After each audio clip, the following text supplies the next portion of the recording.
नमस्कार बच्चों। हम सेकंड चैप्टर पढ़ रहे थे, उसमें आज हम बात करने वाले हैं वैक्सीन या टीका। देखिए, शिशु एवं बच्चों शिशु एवं बच्चों को टीका क्यों लगाया जाता है, क्या कारण होता है कि बच्चों को टीके लगाए जाते हैं। देखिए, जब रोग कारक जब रोग कारक सूक्ष्म जीव हमारे शरीर में प्रवेश करते हैं तो उनसे लड़ने के लिए हमारा शरीर प्रतिरक्षी उत्पन्न करता है। शरीर को ये भी स्मरण रहता है कि वही सूक्ष्म जीव अगर हमारे शरीर में पुनः प्रवेश करता है तो उससे किस प्रकार लड़ा जाए। यदि यदि मृत अथवा निष्क्रिय सूक्ष्म जीवों को स्वस्थ व्यक्ति के शरीर में प्रविष्ट कराया जाए तो शरीर की कोशिकाएं उसी के अनुसार लड़ने के प्रतिरक्षी उत्पन्न करके रोग कारक को नष्ट कर देती है। ये प्रतिरक्षी हमारे शरीर में सदा के लिए बनी रहती है तथा रोग कारक सूक्ष्म जीव से हमारी सदा के लिए सुरक्षा करती है। इस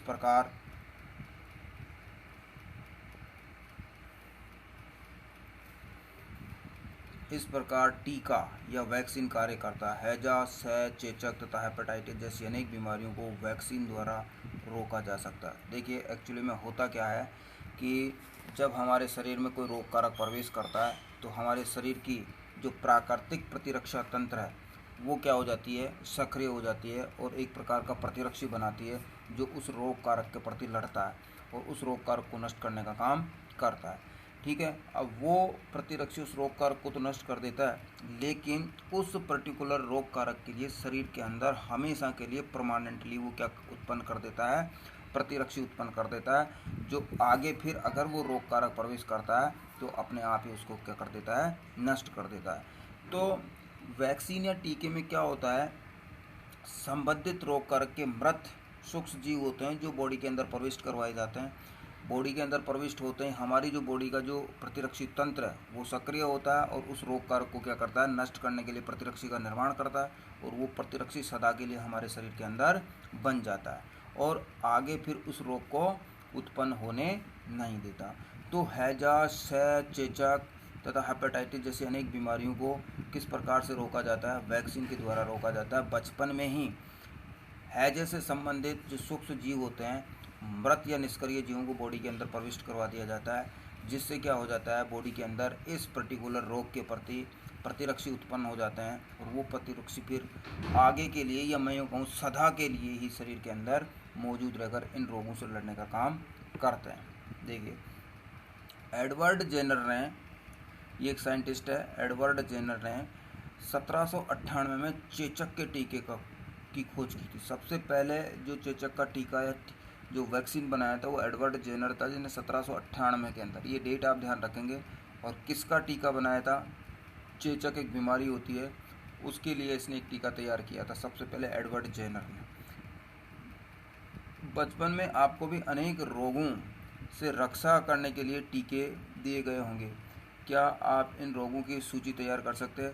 रूबेला का टीका अभी भी कुछ दिनों पहले आपको स्कूलों में लगाया गया था, तो उसमें क्या था, उसमें भी यही था कि जो रूबेला जो फैल रहा है उसे रोकने के लिए स्कूली स्तर पर ही ये बीड़ा उठाया गया था सरकार द्वारा कि इसे रोका जाए। और कुछ समय पहले तक पल्स पोलियो अभियान चलता था, वर्ष में 2 बार पोलियो की ड्रॉप्स बच्चों को पिलाई जाती थी, वो भी एक वैक्सीन ही था, वो भी एक टीका ही था। लेकिन आजकल पोलियो लगभग पूरी तरह से उन्मूलित हो चुका है। इसके लिए आप अपने माता पिता की मदद ले सकते हैं। सभी बच्चों को इन रोगों से सुरक्षा की आवश्यकता है। आवश्यक टीके निकट के अस्पताल में उपलब्ध होते हैं। बच्चों को पोलियो से बचाने के लिए आपने टेलीविज़न एवं समाचार पत्रों में पोलियो के टीकाकरण के विज्ञापन पल्स पोलियो देखे होंगे। पोलियो ड्रॉप बच्चों को दिया जाने वाला वास्तव में एक टीका या वैक्सीन ही है। पोलियो ड्रॉप के रूप में वहाँ पर पिलाया जाता है, वो भी क्या है, टीका ही होता है एक। चेचक के विरुद्ध विश्वव्यापी अभियान चलाया गया, जिसके परिणाम स्वरूप विश्व के अधिकांश भागों में चेचक का उन्मूलन हो गया है। आजकल सूक्ष्म जीवों से टीके का उत्पादन बड़े स्तर पर किया जाता है, जिसमें मनुष्य एवं अनेक जंतुओं को अनेक रोगों से बचाया जाता है। मिट्टी की उर्वरता में वृद्धि। देखिए, सूक्ष्म जीव मिट्टी की उर्वरता में वृद्धि भी करते हैं। किस प्रकार से करते हैं आप लोग जानते हो कि जो पेड़ पौधों की सड़ी गली पत्तियाँ होती है या जो गोबर की खाद होती है वो भी किस तरीके से तैयार की जाती है। गड्ढे के अंदर इन सबको भर दिया जाता है, उसमें थोड़ा पानी छोड़ दिया जाता है, उसके अंदर सूक्ष्म जीव ग्रो करते हैं और वो जो सड़ी गले कार्बनिक पदार्थ होते हैं उनको खाकर नष्ट कर देते हैं और उसे जैविक खाद में क्या कर देते हैं, कन्वर्ट कर देते हैं। तो मिट्टी की उर्वर क्षमता की वृद्धि में भी सूक्ष्म जीव क्या करते हैं, लाभदायक होते हैं। देखिए किस तरीके से कुछ जीवाणु एवं नीले हरे शैवाल वायुमंडलीय नाइट्रोजन का स्थिरीकरण कर सकते हैं। इस प्रकार मृदा में नाइट्रोजन का संवर्धन होता है तथा उसकी उर्वरता में वृद्धि होती है। इन्हें सामान्यतः जैविक नाइट्रोजन स्थिरीकारक कहा जाता है। और अपन ने पिछले चैप्टर में भी बात करी थी और इस चैप्टर में भी बात करी है कि जो नाइट्रोजन का स्थिरीकरण करने वाला जो सूक्ष्म जीव है, जो जीवाणु है, वो कौन सा है, राइजोबियम है, जो कि राइजोबियम जो कि किस में पाया जाता है, दाल कुल के पौधों में पाया जाता है। ठीक है, देखिए ये राइजोबियम कुछ इस टाइप का होता है, आपको दिखाया गया है राइजोबियम, ये राइजोबियम है, कुछ इस टाइप का होता है जो कि वायुमंडलीय नाइट्रोजन का क्या करता है, स्थिरीकरण करता है। देखिए पर्यावरण का शुद्धिकरण, सूक्ष्म जीव पर्यावरण को शुद्ध करने का काम भी करते हैं। अपने विद्यालय के माली को देखने के पश्चात पहेली बूझो और दूसरे विद्यार्थियों ने घरों व बगीचों से पत्तियां एवं फल सब्जियों का कचरा एकत्र करके उसके निपटान के लिए बनाए गए गड्ढों में डाला। कुछ समय बाद इसका विघटन होने से ये खाद में परिवर्तित हो गया। पहेली बूझो जानना चाहते हैं कि ये किस प्रकार हो सकता है। मतलब ये एक तरीके से आपको ये बताया गया है कि जो वेस्ट मटेरियल है उनसे किस तरीके से खाद तैयार की जाती है। तो देखिए एक एक्टिविटी आपको यहाँ बताई गई है कि आप क्या करें, 2 गमले लेकर प्रत्येक में मिट्टी से आधा भर दें दोनों को और उनको चिन्हित कर दें, एक को गमला ए और दूसरे को गमला बी करके चिन्हित कर दें। गमले ए में आप पौधों का कचरा भर दीजिए, सड़ी गली पत्तियां वगैरह ये भर दीजिए। दूसरे गमले बी में आप पॉलीथीन की थैली, कांच की खाली बोतलें, प्लास्टिक के टूटे खिलौने इत्यादि भर दीजिए। फिर देखिए आपको क्या करना है, उन्हें एक और रख दीजिए, कुछ समय के लिए आप रख दो, 2-5 दिन के लिए, 10 दिन के लिए, 20 दिन के लिए या कुछ सप्ताह के लिए। देखिए 3-4 सप्ताह बाद आप उनका परीक्षण कीजिए, आप उनको देखो 3-4 सप्ताह बाद, तो आप क्या देखोगे कि जिस गमले के अंदर आपने पेड़ पौधों के वेस्ट प्रोडक्ट डाले थे जैसे कि पत्तियाँ, तिनके, घास फूस, तो वो तो क्या हो जाएंगे, गलकर नष्ट हो जाएंगे। जबकि जिस गमले के अंदर आपने कांच के टुकड़े, प्लास्टिक, पॉलीथीन ये वाले डाले थे वो एज इट इज पड़ा रहेगा, यानी कि वो गलेगा नहीं। तो गमले ए में जो पादपों के अवशिष्ट आपने डाले थे वो क्या हो जाएंगे, अपघटित हो जाएंगे। ये कैसे हुआ, सूक्ष्म जीवों द्वारा पादप अपशिष्ट का अपघटन कर उसे खाद में बदल दिया गया। इस प्रक्रिया में बने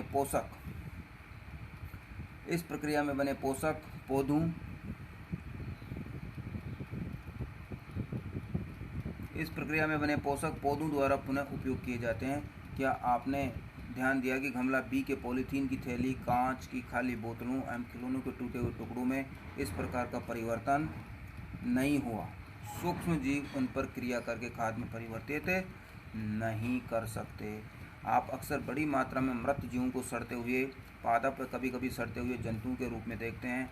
आप देखते हैं कि कुछ समय बाद वह विलुप्त हो जाते हैं। इसका मुख्य कारण यह है कि सूक्ष्म जीव मृत जैविक अवशिष्ट का अपघटन करके उन्हें सरल पदार्थों में परिवर्तित कर देते हैं। ये पदार्थ अन्य पौधों एवं जंतुओं द्वारा पुनः उपयोग कर लिए जाते हैं। इस प्रकार हानिकारक एवं दुर्गंध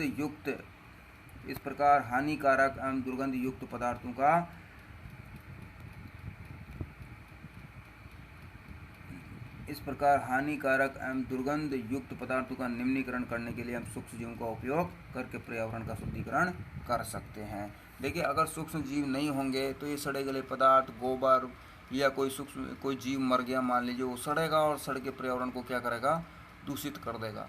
तो ये सूक्ष्म जीव क्या करते हैं कि उनको जल्दी से खाकर उनका अपघटन कर देते हैं और पर्यावरण को अशुद्ध होने से बचाते हैं, पर्यावरण का शुद्धिकरण कर देते हैं। इसके बाद हमारे पास जो नेक्स्ट पार्ट आता है इस वीडियो का, वो आता है हानिकारक सूक्ष्म जीव। अब तक हमने पढ़ा लाभदायक सूक्ष्म जीवों के बारे में। अब हम पढ़ेंगे हानिकारक सूक्ष्म जीवों के बारे में कि सूक्ष्म जीव हमें किस प्रकार से हानि पहुंचाते हैं। तो हानिकारक सूक्ष्म जीवों की बात हम नेक्स्ट वीडियो में करेंगे।